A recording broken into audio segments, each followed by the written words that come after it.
Hello, welcome to this episode of the Erasing Shame podcast and Let's Aim for Breakthrough. We're doing a collaboration. So DJ Chuang is here with Dr. Audrey David Heiser. So happy to Hello, do this with you. everybody. Yes, what an honor. I know we've been talking about doing this for a while. I'm just really happy that here we are doing it. Yes, and we're going to have a chapter by chapter conversation about her most recent book, Grieving Wholeheartedly, Bringing Healing to Every Part of Your Soul. And for those of you watching on video, she just held up a copy of the book, and we'll definitely add a link in the show notes so you can purchase that book. Is it available in audio or Kindle also? All of the above. Wow. Did you get to read it? No, talked about it with my agent and everything. And basically the decision is someone who's a pro at it, was going to record it. So Okay. Well, that's great. I haven't heard it, but you'll get to hear the author's voice in a very dynamic way as we talk through each chapter. So every episode will be a chapter of the book, and we'll talk about, we'll drill down on it for about 25 to 30 minutes per episode. And we would love your feedback. And the best way to do that is on Dr. Audrey's Substack. And what do you have a special URL for that, or is it just Dr. Audrey? yeah, I think if you just go to Substack and type the at Dr. Audrey D, it'll bring whoever it is that does it to my Substack. Very good. Dr. Audrey D. So it's DRAUDREYD. And of course, it'll be a link in the show notes if you're listening or watching on erasingshame.com. Okay, so let's get into the book. There are many books about grief. Perhaps one of the most popular ones is Elizabeth Kubler-Ross, and how she describes there's 5 stages of grief, like shock and anger and disbelief. And I don't know what 5 are, but I've heard it several times, and I haven't gone through the grief process recently, though my mother-in-law passed away 2 years ago, and my dad passed away 13 years ago. So I've had close relatives that have passed, and I think I tend to go through it very quickly. And so I'm looking forward to this conversation because it can help me go through different parts of my experience with grief also, because it's not something you just go through and it's done. It can come back and revisit and so on and so on. So tell us about this book. What's unique about your perspective versus the other grief books out there on the Amazon bookshelf? Yeah, I'm sure every author has their own specific angle about why their book is special. But for me, I realized that because I practice internal family systems therapy, which is the therapy modality, I realized that not only does everyone do grief slightly differently, I don't know if people have heard that, but that is the case. We can't really necessarily compare. Like you mentioned losing your father. I'm sorry for your loss, but I also lost my dad. If we were to compare notes, I'm pretty sure your experience is not going to be 100% like my experience, and that's pretty okay, right? It's pretty normal. But as an IFS therapist, I realized that I have parts, and it doesn't make me crazy or abnormal. It just makes me human. Everybody has parts to their soul. And my parts react differently. Like as of today, when we're recording this, for the most part, my parts are healed from the grief. But the younger ones that are still missing their dad, it wouldn't take that much for them to start feeling weepy. And then depending on how much that pressure to cry is, I can cry on the outside.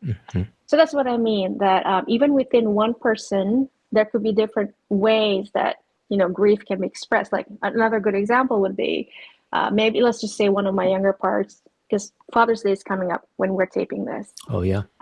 Yeah. So let's say one of my parts is feeling this thing of, oh, great, Father's Day is coming up and I'm fatherless. I could totally envision a part of me saying, okay, we're not going to go there, because if you're going to ruminate on the fact that dad isn't here and all the differences that have come about because he died, then we can cry and I'm going to feel sad, and I don't really want to feel sad. I need to Mm-hmm. be productive. I'm very busy. I have to do X, Y, Z, A, B, C. And so that's another example of like a manager part in this case.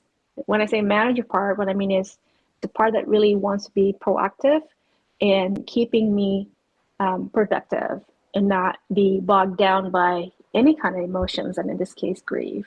But then Mm-hmm. there's that part of me that is missing her dad, and is so mindful that there would be a lot of triggers coming up with Mother's Day around the corner.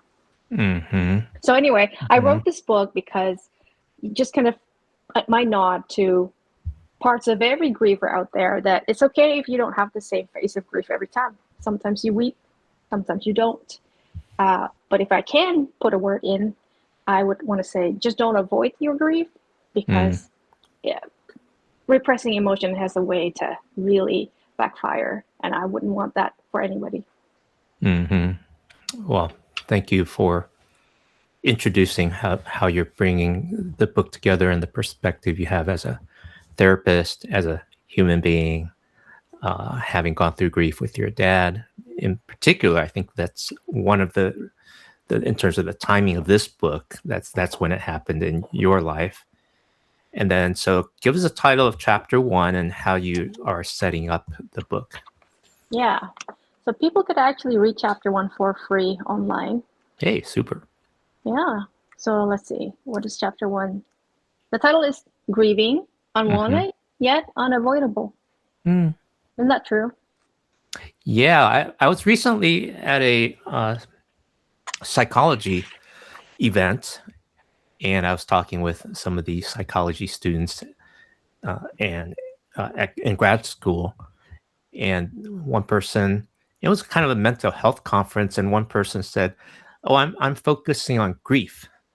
And the reason was it affects 100% of people. I was like, oh, wow, yeah. Because my personal focus as an advocate and as a person with lived experience has been mental health. Mm-hmm. And that's the lived experience of maybe 20-25% of people.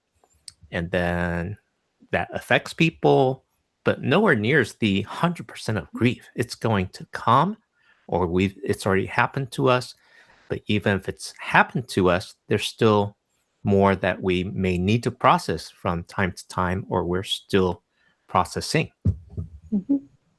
Yeah, I cannot agree more with that. And also, let's not limit grief to, like in my case, my father died. Well, your dad too, I suppose. Mm-hmm. So that's definitely grief inducing. But a year ago, January, there were people that lost their homes where I am, San Mm, Gabriel Valley, right? yes. And then the Palisades basically burned down. So that is deep grief right there, deep Yeah. loss. Or someone who had to bury their childhood dog. That's Mm-hmm. that's deep, wrenching loss, right? So there's Yes. so many different forms of loss, or divorce, whether it's wanted or unwanted. It's still loss, because Mm-hmm. you're losing not just that spouse, but also Mm-hmm. potentially the family of that spouse, the extended relatives, and so on and so forth. And some people have to move and make new friends and go to new places of worship. So loss comes in many different colors, but I agree, it does apply to 100% of humanity, bar none. Yeah. And in one book, how much of those kinds of grief can you possibly cover?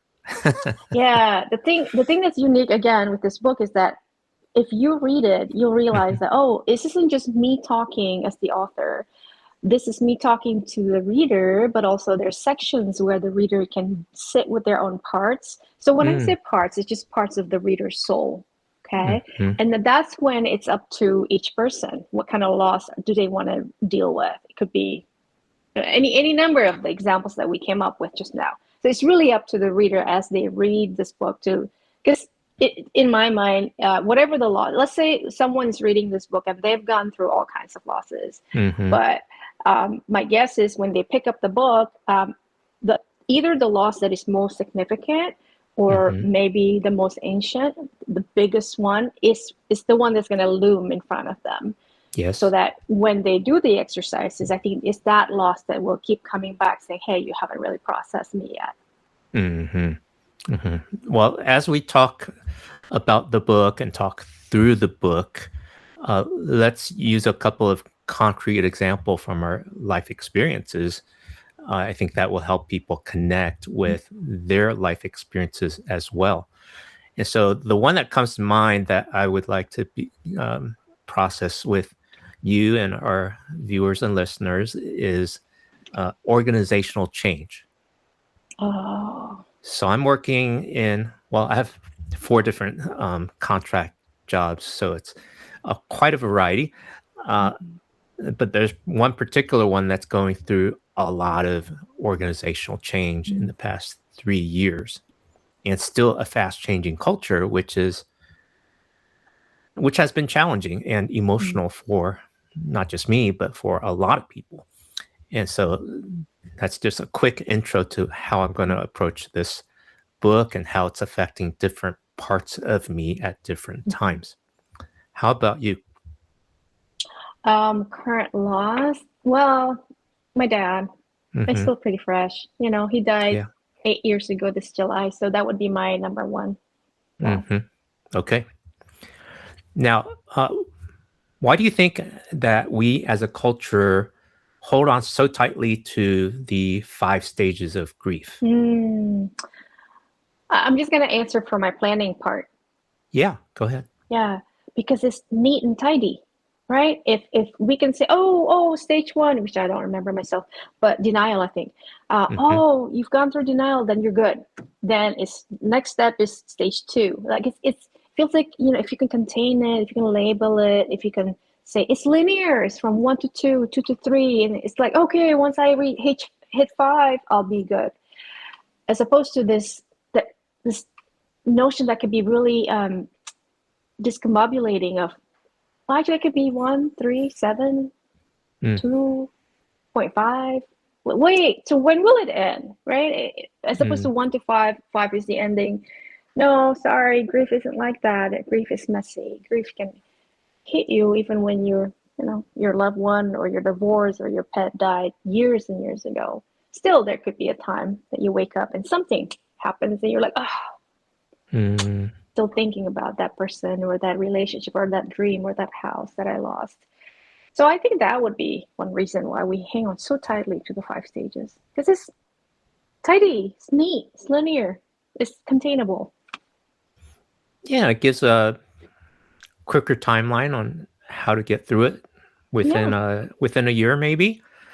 So one of the things that people instinctively say to people that are grieving is like, "Oh, why don't you get over that? Why aren't you over that yet?" Right. And there's other versions of not good things to say. I remember when my dad, I mean, he died because of a heart attack, so we didn't see it coming. It just happened. And then, after it happened, my mom, well, I moved in with my mom because she was like in shock, as you can imagine. And theirs was a marriage made in heaven, honestly, because they love each other, you know, never any problems, anything like that. Anyway, so for the first 6 weeks, she couldn't go to church at all. I mean, if I read the Bible, and you asked me, Audrey, what did you just read? I don't think I could have told you, because reading past one verse was like too hard, you know? So I couldn't do anything anyway, so why go to church? But anyway, after 6 weeks passed by, we finally showed up at, I mean, she's gone through this church for all of my life, okay? That's how loyal she was. But I remember there was a woman who greeted her and said, but everything's okay now, right? 6 weeks after she buried her husband, not knowing he was going to pass. Exactly. But sadly, that's some of the culture that we face, whether it's in the church or, you know, not really in the church, but this maybe hurry, this pressure to say everything's okay again. Life is back to normal, you know, as opposed to life will never be able to return to normal. Because here's the thing, everybody dies. Oh, not everybody dies. There's a lot of deaths that happen every day, but we don't grieve because we don't know who these people are. They're strangers to us. The reason we grieve is because the person who died means a whole lot, right? So to limit it to say, oh, 1 year and you should be good, or like the organizational loss that you mentioned, How do you deal with that? How do we Yeah. say, oh, what kind of timeline then am I supposed to function? Am I supposed to be okay again after 3 months? Who's to Mm, say? hmm But sometimes it seems that maybe people take too long, and they need some help to process rather than not paying attention to it. Is maybe one way to grieve, and it doesn't bring the person to health. And then I don't know when you'll get to that in your book, but that's just something to kind of maybe bookmark if that's one of the future chapters. Yeah, that's a good point. Like, but again, who is to say that's too long? Because I can think of several scenarios. For instance, Okay. if this person has never grieved any loss, then Mm, by the time this recent loss strikes, it'll be like like if you haven't really slept enough, at some point your body is going to demand that you sleep longer than usual, right? Because the sleep debt has to be satisfied.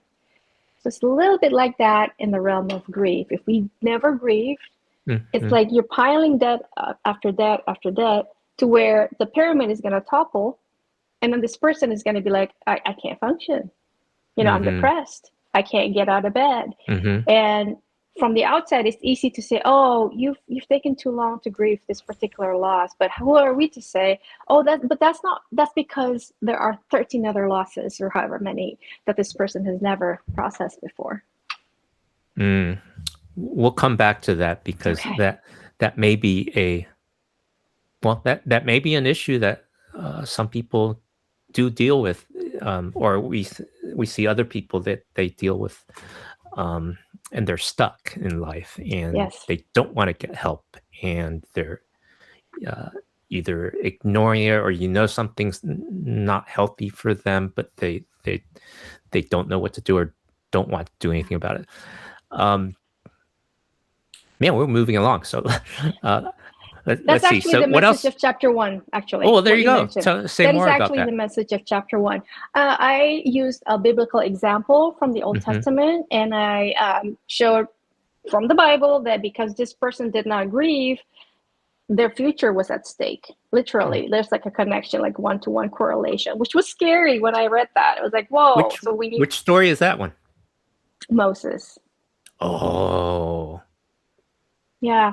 I mean, again, like I said, everybody can right now go to InterVarsity Press's website and read chapter Yes. 1 there for free if you want to. Super. So that, yeah. Yeah, we'll add that in the show notes too, so they can just Okay. click right through. Yeah. So, but the point is exactly what you said before. If we don't grieve, the cost is pretty steep. It could, like in Moses' case, it actually affected his future. And I don't want that for anybody again. So if someone is feeling stuck, like, yeah, I've been carrying this.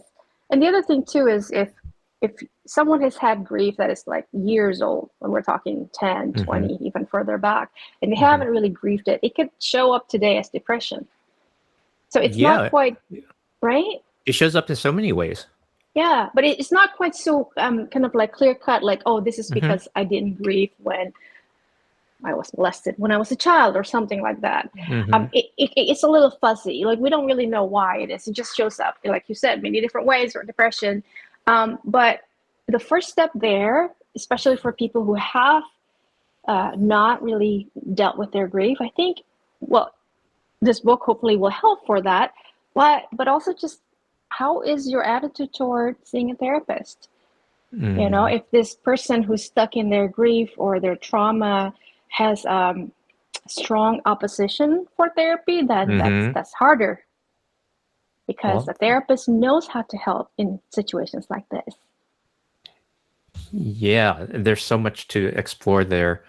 The stigma and shame around seeing a therapist is practically universal.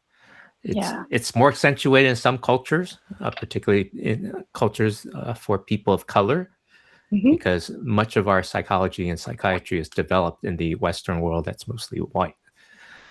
And so there's that layer. And then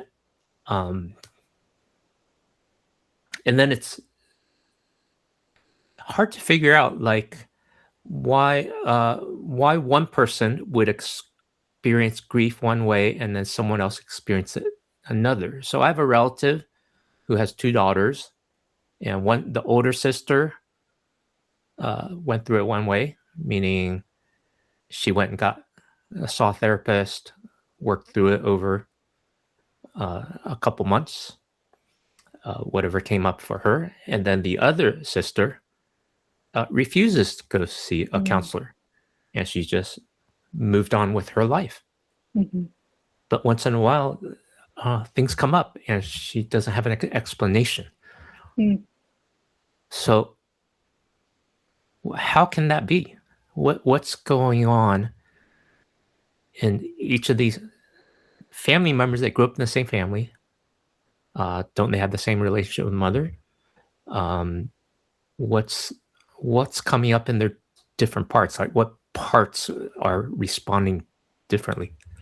Yeah, I would say the younger sibling probably has parts that are really adamant and not seeing a therapist. Mm-hmm. And now, as for why that is, it could be because of the reason that you mentioned.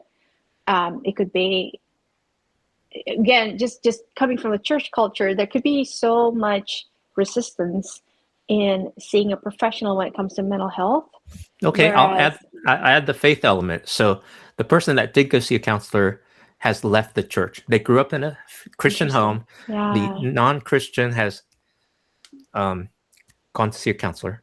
And then the faith person refuses to see a counselor, partly because of their faith, because some people believe that faith is all you need. You don't need psychology, psychiatry. Just pray and read more Bible. Yeah, which I think that's really a message that has been hurting a lot of people, maybe unknowingly, right? The message bearer, whoever that is. But for usually some reason, the preacher. Yeah. Yeah, well, we can just go to different directions. But what I was going to say was that I think most churches, if not all, churches are okay if their members seek a dentist for help, right? Or a surgeon. Most churches are okay with that. But for some reason, if it's an expert in mental health, then all of a sudden the Bible is enough. All of a sudden, well, if you see a therapist, then are you saying Jesus isn't enough, right? So it's this the double standard, the unfair treatment.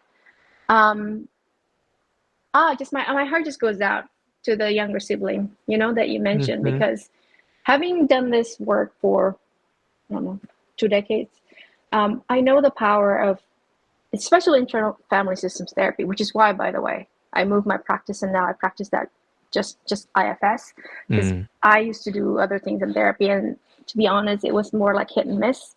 Versus with IFS, it's really effective. So I wish if I could talk to that person, I guess I want to sit down and I want to understand more about their objections, right? About why.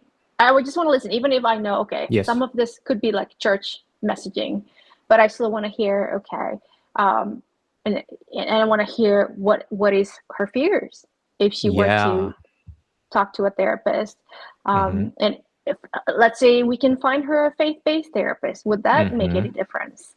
Yeah, I would love to just dialogue and listen carefully to what this person has to say about why not see a therapist.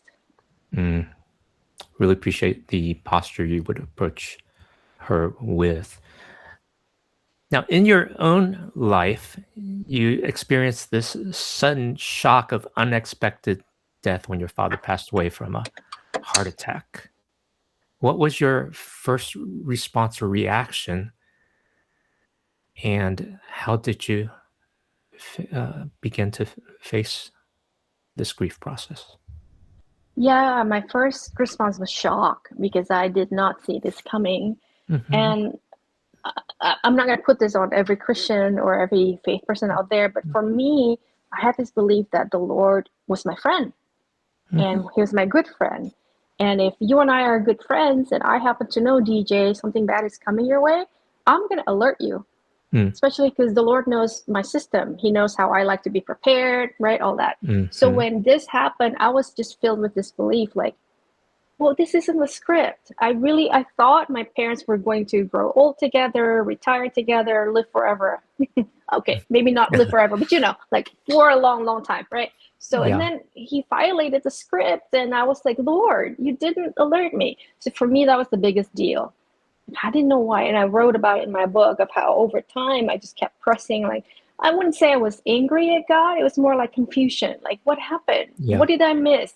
I thought I saw you as a God was good enough to kind of tell me ahead of time if something big like this was going to happen, and you didn't, and I was disappointed and all that. So I finally resolved it, but that was the biggest thing for me. Wow. Well, thank you for sharing that. And I'm glad you've made progress over the years in your grief process. And we'll learn more as we turn the pages of your book and go through um, each chapter. So, again, the title of the book, Grieving Wholeheartedly, Bringing Healing to Every Part of Your Soul. Dr. Audrey Davidheiser, thank you so much for this conversation and look forward to the next one. Thank you. Likewise.